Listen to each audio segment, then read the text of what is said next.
암이 간 밖으로 전이 되었다는 말을 들은 날, 저는 한동안 멍한 상태였습니다. 간 안에는 작은 병변들이 여러 개 보였고 목 주변 림프절에도 전이가 있었습니다. 그리고 무엇보다 저를 괴롭히던 오른쪽 어깨 통증의 원인이 밝혀졌습니다. 암이 어깨뼈로 전이된 것이었습니다. 진료실을 나오는 순간 앞으로 어떻게 해야 할지 막막했습니다. 하지만 의료진은 포기하지 않았습니다. 2023년 1월 17일 일경, 의사 선생님은 방사선 치료와 항암 치료를 설명하며 곧 다가오는 설날 연휴가 끝난 후 치료를 시작하자고 말씀하셨습니다.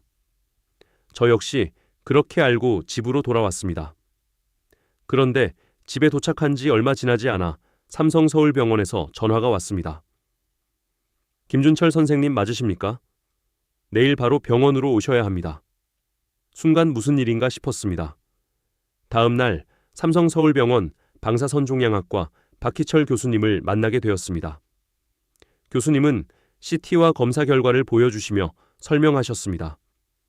현재 림프절에 있는 암이 너무 빠르게 자라고 있습니다. 그리고 이어서 말씀하셨습니다. 설 연휴가 끝날 때까지 기다리면 위험할 수 있습니다. 림프절에 있는 암이 더 커져서 머리로 가는 경동맥을 압박하거나 막게 되면 매우 위험한 상황이 될 수 있습니다. 순간 등골이 서늘해졌습니다. 전이라는 사실도 충격이었지만 생각했던 것보다 훨씬 급한 상황이라는 사실이 더 충격적이었습니다. 그때 처음으로 정말 생명이 위험할 수도 있겠다는 생각이 들었습니다. 그래서 교수님은 하루라도 빨리 치료를 시작합시다 라고 말씀하셨습니다. 저는 당시 관심이 많았던 양성자 치료에 대해 질문했습니다. 교수님, 양성자 치료는 어떻습니까? 교수님은 차분하게 답하셨습니다. 양성자 치료까지는 필요하지 않습니다. 현재 상황에서는 일반 방사선 치료로 충분히 좋은 효과를 기대할 수 있습니다. 그 설명을 듣고 저는 교수님을 믿고 치료를 받기로 했습니다. 지금 돌이켜보면 그 전화 한 통이 제 인생을 바꿨습니다. 만약 설 연휴가 끝날 때까지 기다렸다면 어떤 일이 벌어졌을지 지금도 생각하면 아찔합니다. 그리고 무엇보다 기억에 남는 것은 박희철 교수님의 태도였습니다. 소화기내과 주치의는 원래 매우 냉정한 스타일이었습니다. 질문을 해도 필요한 말만 하는 분이었습니다. 하지만 박희철 교수님은 달랐습니다. 환자가 궁금해하는 것을 하나하나 설명해 주셨습니다. 무엇보다 희망을 이야기해 주셨습니다. 그 당시에 저는 전이라는 말만 들어도 무너질 것 같던 상태였습니다. 그런데 교수님은 잘 해봅시다 라고 말씀하셨습니다. 그 짧은 한마디가 얼마나 큰 위로가 되었는지 모릅니다. 방사선 치료는 바로 시작하는 것이 아니었습니다. 생각보다 준비 과정이 많았습니다. 먼저 CT 촬영을 했습니다. 암이 있는 위치를 정확하게 확인하고 어느 부위에 얼마나 방사선을 조사할지 계획을 세워야 했습니다. 그리고 방사선 치료 장비 위에 누웠습니다. 매번 같은 자세를 유지해야 하기 때문에 몸이 움직이지 않도록 고정 틀을 제작했습니다. 그 다음에는 방사선 조사 위치를 정확하게 맞추기 위한 표시 작업을 했습니다. 저는 작은 문신으로 표시했습니다. 처음에는 문신이라고 해서 조금 놀랐지만 치료 기간 동안 지워지지 않아야 하기 때문에 가장 정확한 방법이라고 설명해 주셨습니다. 그 다음에는 호흡 연습을 했습니다. 방사선은 매우 정밀하게 조사해야 하기 때문에 일정한 호흡이 중요했습니다. 숨을 들이쉬고 멈추고 내쉬는 연습을 반복했습니다. 모든 준비가 끝난 뒤 드디어 방사선 치료가 시작되었습니다. 실제 치료는 생각보다 짧았습니다. 치료 장비 위에 누워 있으면 기계가 움직이며 치료를 진행했습니다. 통증도 없었습니다. 방사선이 몸속으로 들어가는 느낌도 없었습니다. 한 번 치료를 받는 시간은 약 10분 정도였습니다. 처음 계획은 12호의 치료였습니다. 하지만 치료 반응이 좋아 최종적으로는 11호의 치료로 마무리하게 되었습니다. 솔직히 큰 기대는 하지 않았습니다. 그런데 놀라운 일이 일어났습니다. 방사선 치료를 시작한 지 이틀 정도 지났을 때였습니다. 그렇게 저를 괴롭히던 어깨 통증이 눈에 띄게 줄어들기 시작했습니다. 처음에는 우연인 줄 알았습니다.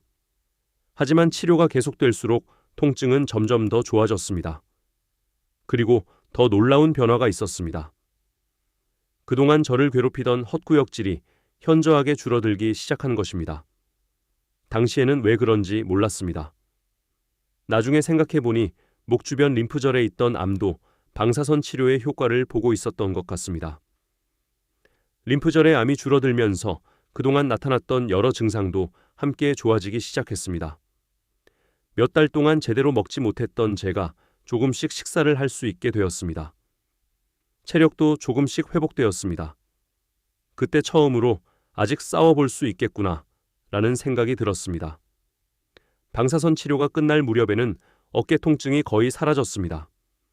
하지만 어깨를 움직이는 것은 여전히 불편했습니다. 그래서 박희철 교수님께 질문했습니다.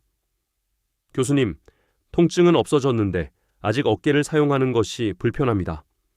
교수님은 CT 영상을 보여주시며 설명하셨습니다. 암 때문에 어깨뼈 일부가 녹아 있었습니다. 통증은 좋아졌지만 뼈 자체는 손상되어 있었던 것입니다. 시간이 지나면 뼈는 다시 회복됩니다. 다만 회복된 뼈는 매우 단단해집니다. 그래서 오히려 충격을 받으면 부러질 수 있으니 조심하셔야 합니다. 저는 교수님의 말씀을 믿고 조심하면서 생활했습니다. 그리고 시간이 흘렀습니다. 몇 개월이 지나고 1년이 지나고 2년이 지났습니다. 그리고 지금 2026년 현재 제 오른쪽 어깨는 거의 정상으로 회복되었습니다. 팔을 자유롭게 움직일 수 있습니다. 생활하는데 전혀 불편함이 없습니다. 전이가 발견되었을 당시에는 잠도 제대로 잘 수 없을 정도였는데 지금은 그때가 믿기지 않을 정도입니다. 방사선 치료와 동시에 항암 치료도 시작되었습니다. 제가 받게 된 치료는 티센트릭과 아바스틴 두 가지 약제를 함께 사용하는 병행요법이었습니다. 집에 돌아와 인터넷을 찾아보기 시작했습니다. 아마 암 환자라면 누구나 그럴 것입니다. 과연 나에게도 효과가 있을까? 그것이 가장 궁금했습니다. 자료를 찾아보니 치료를 받은 환자 중 약 60%부터 70%까지 정도는 암의 진행이 멈추거나 억제되는 효과를 보인다고 했습니다. 약 30% 정도의 환자들은 암의 크기가 실제로 줄어드는 반응을 보인다고 했습니다. 하지만 모든 환자가 꿈꾸는 완전관해, 즉 검사에서 암이 보이지 않는 상태까지 가는 환자는 1%부터 2%까지 정도라고 했습니다.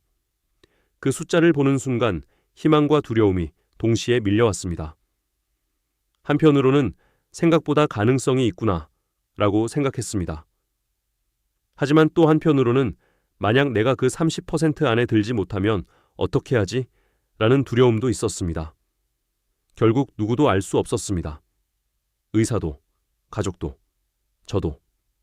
오직 3번의 주사를 맞고 결과를 확인하기 전까지는 말입니다.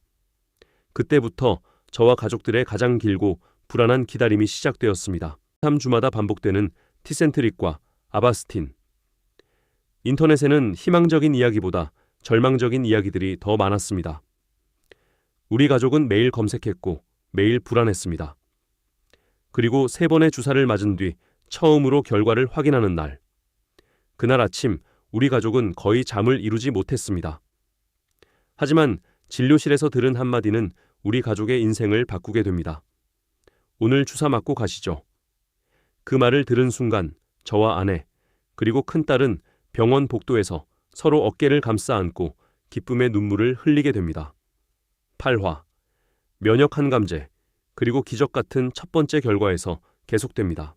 구독, 좋아요는 행운의 증표입니다.